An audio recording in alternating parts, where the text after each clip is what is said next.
Defenses do not, in fact, win championships, and they don't win regular season games either. If we take a look at the top defenses and top offenses as we are about to do, I think you'll be quite surprised to find how drastic the difference in success is between the two. George, Eric alongside. So, Eric, to sum it up for everyone, get everybody started here.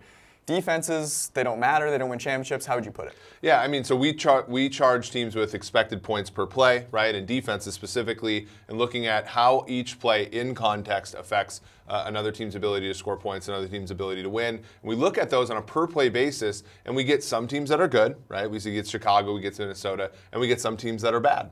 And if I look at our power rankings, let's start there. So if we look at our top five, we've got the Steelers, the Patriots, the Chiefs, the Rams, and the Saints. I'm guessing all five of them have tremendous defenses. Actually, none of those appear in the top 10 through the season's first 10 weeks, which is, I think, a pretty alarming thing. So what you've just learned so far is that defenses don't really seem to matter. So before you continue with the rest of the video, I would recommend heading to mybookie.ag. That's where you can place a bet on anything you could possibly want. So if it's end of the season Super Bowl odds, division odds, or even just a random game on a Tuesday night between a couple of MAC teams, even if it's a different sport than football, mybookie.ag has got you covered. Head to mybookie.ag, use promo code PFF to get a $1 match on your first deposit. It is very simple.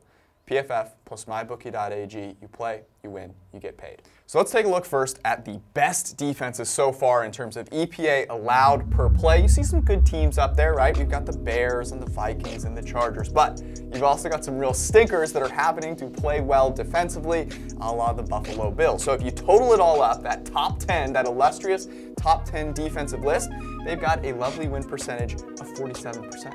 Yeah, and you do see, like, Chicago has been a great team this year, very much on the back of their defense. Minnesota for a couple of years now has done well. But, you know, even with the Chargers, you see teams that I think can be good and can go to the playoffs, but they're probably an arm's length away from those teams that we're going to talk about next that are truly Super Bowl contending teams. Well, it's funny, you mentioned the Chargers, and I think if people are going to take the Chargers seriously, it's because of Phillip Rivers and that offense. So as we transition to look at the top 10 offensively, here's where we see those teams at the very top of the power rankings: the Chiefs, the Rams, the Patriots, the Steelers, all those teams that we expect to be around when it is very cold in January and February, which is surprising because I thought cold weather all it did was stymie offense. It will be tested this season. Yeah, so if you look at the top three teams here, the Chiefs, the Saints, the Rams in defense, in EPA per play offensively, there's a combined 3 losses for those teams, right? And one of those losses were between New Orleans and the Rams. That sort of had to happen there. You get Atlanta, who I think is a pretty,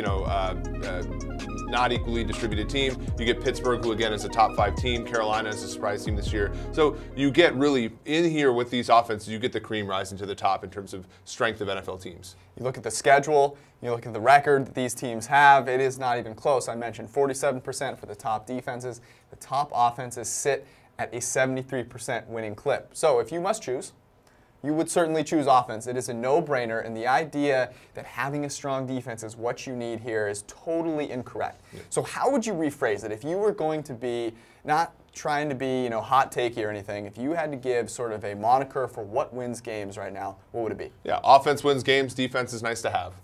I like that. I would go with just don't suck defensively. Right? As long as you're not a total train wreck and your offense is good, I think you can compete in any game. The Chiefs, the Rams, the Saints have all made that very clear so far in 2018. For more, check us out at ProFootballFocus.com and, of course, subscribe to the PFF Forecast.